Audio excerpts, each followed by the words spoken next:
I played 3 years of Division I baseball at NC State University while studying aerospace engineering. And after my junior year, I got drafted by the St. Louis Cardinals and then later played with the San Diego Padres. I also had the opportunity to play in the World Baseball Classic representing Colombia. So when I tell you what college baseball is actually going to be like, you can trust it's not sugar-coated. And before we dive in, if your son is actually serious about playing at the next level and working one-on-one with me inside my remote program, go down below in the description to book a call with me. All right, so first and foremost, it is not what you think, guys. College baseball is very intense and it is like a full-time job. So think 6 a.m. lifts, 6 a.m. Conditioning, and obviously a lot of hours that we're putting in not only for travel, but also developing on your own outside of these team practices that are very intensive as well. Typically what happens when you're going to play college baseball is they advise you to make sure that you schedule all your classes in the morning from like anywhere from 8 a.m. to 2 p.m. That way in the afternoons, typically practice starts around 2:30, 3 o'clock, and it's gonna go sometimes as late as 7 o'clock if we have, a night lift after, our practice, which isn't always fun, but at the end of the day, it is an opportunity to develop our skills and grow as a player. One of the most important things that you will need if you play college baseball is you need structure. And the structure is gonna look like obviously having the habits of time management skills, understanding priorities with should you actually go out to that party or should we actually stay in and study for that big exam tomorrow. These are all things that are ultimately going to be up to you to make these decisions. It's not going to be up to mom or dad or brother or sister to give you that guidance. It's going to be all from you. You're going to be a young adult in college on your own. No one's going to be telling you what to do. So this is where you get to make these decisions probably for the first time in your entire life. So having that structure and loving baseball is essential, right? It's a requirement. Guys, if you don't love baseball and you don't actually love the day-to-day work that you have to be putting in to reach the highest level and not only just to earn a spot in the roster, but actually start, because a lot of people don't understand this. When you actually go play college baseball and you land a college commitment, you're not actually guaranteed a roster spot until you perform. And then once you're on the roster, you're not guaranteed a starting spot until you perform. So, we have to have this love for the game, for the unknown. Obviously, we're going to put in a lot of hours with waking up early, conditioning, lifts, all that fun stuff, all the extra work. But at the end of the day, it's not guaranteed. The playing time, the roster spot, none of it's guaranteed. So you have to really have that belief and that love for the game to survive in college. It's also really important to understand freshmen don't typically play right away. I, in a sense, was somewhat lucky. I don't really love the word luck because a lot of it was earned. I say I was lucky because I was a two-way player. I pitched and played the infield my freshman year. And honestly, my bat just wasn't developed my freshman year, but my arm was. I was able to hit spots. I was able to throw all 3 pitches for a strike.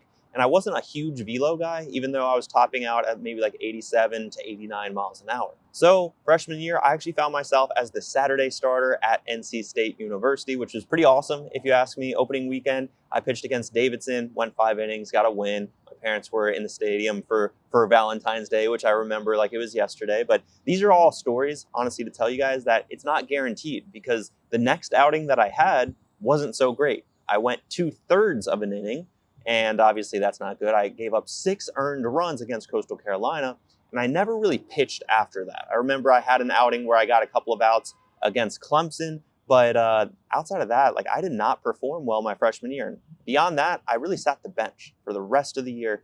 That's where my mind kind of went to, hey, maybe we should try playing a position next year, playing third base, playing shortstop. These are all possibilities because I didn't like being in the bullpen at the end of the day. So when you're a freshman, obviously the expectation would be to hit the ground running, make sure that we're physically preparing ourselves so we can play as a freshman, but the expectation shouldn't necessarily be that we're going to play right away.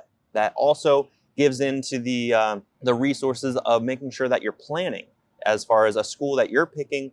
At the end of the day, you are the one to pick which school you want to play at. And that's where if you're picking a Florida State, which they are known to not play freshmen, that might not necessarily be the best fit for you if you're trying to play your freshman year. So these are all things to take into account without a doubt. So yeah, even if you're that guy in high school, you're the man. Obviously, you're the guy that's always hitting home runs and throwing hard and striking everyone out. Well, guess what? You're moving into a much larger pond when you go to college baseball. go play college baseball because there's better talent. You're playing against grown men that are sometimes 4 or 5 years older than you, and maybe you're not physically prepared for that. So sometimes this is a huge wake-up call. So just be prepared to earn everything your freshman year. Fall ball is technically a lot longer of a tryout, so make sure that you come to the fall prepared. All right, next up, it is somewhat of a business. And this is where I don't love talking about this, but this is the first time where your performance does dictate another person's job security. It's hard to understand this, honestly, as a player because you think you're going to play baseball forever. And that's, a good mindset to have, but it's not necessarily the reality. So think about it like this. I am a brand new college coach and I bring in you as a recruit. And let's say I pitch you every single game because that would be terrible on my part. You get surgery and then guess what? We don't have any other pitchers. So we have to throw in position players that aren't typically pitchers. And let's say we lose every single game. Well, whose job is at stake? Is it your job or is it my job that's at stake? It's definitely my job. And more than likely, I'm going to get fired after that terrible season of a winless season, right? That's the same thing that happens at the ACC level, the SEC level, when these coaches, they've built a legacy on winning at their programs. NC State, Elliott Avent, Mike Martin, Florida State. Obviously, there are tons of players. Jack Leggett at Clemson. There are so many college coaches that ultimately provide that value to the university by bringing a winning program to their baseball team. So if you don't perform, you're going to be the one out. You could have to transfer after your freshman year. You might have to transfer after your sophomore year because you're not getting it done.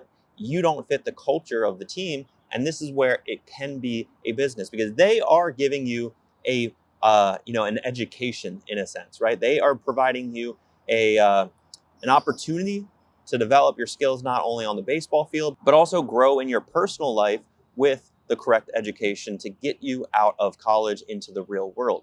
They view that as an extremely valuable asset. And if you don't, you might not understand how this can turn into a business very quickly. So I just want to make sure that we are all on the same page as far as you and I watching this video right now, because college baseball is that first step where it turns into a business, where professional baseball is just a completely different beast. So at the end of the day, if you are not producing, somebody else will. All right, number 4, this is when you are on your own. And this is a fun little story. I was thinking about this, honestly, a couple of days ago. My first ever day in summer session when my parents dropped me off at college. Obviously, they drove up to North Carolina from Florida, and they packed a couple of extra suitcases for me just to make sure that I was fully prepared to live on my own in college during summer session. Summer session obviously was a really good opportunity for me to get my feet wet in the whole college realm, understanding the campus and things like that. I'll never forget when my parents basically hugged me and kissed me and just let me be on my own. They drove back to Florida, and this was a scary moment for me. I remember I was even shaking a little bit,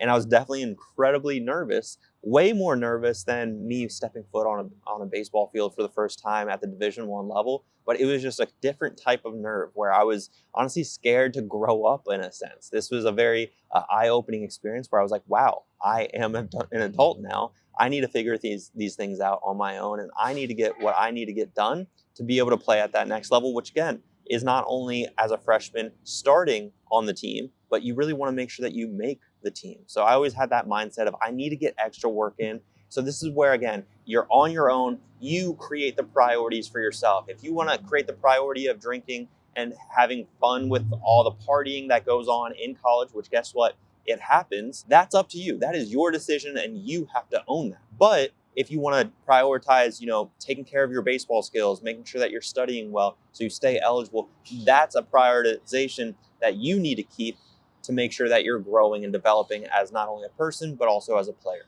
And that maturity, that leadership, not only for that time management skills and these habits matter so much, but this is when you can start developing relationships with these college coaches on your own, and it's not necessarily forced from your parents. All right, last but not least, but the brotherhood is real when you're in college. And this is probably the reason why I even created the Mendoza Baseball Academy in the first place, is because I want every single one of my players to get the opportunity to play college baseball. Guys, when I played college baseball, it was so much fun because we were all pulling in the same direction on that tightrope, and we were all trying to make it to Omaha. We never did. We made it to 3 straight regionals all 3 years, and we had some very, very talented teams. The thing is, we all wanted to see each other win. We all wanted to win as a team, And this means so much, honestly, in the development, not only as you as a player, but ultimately as the team as well.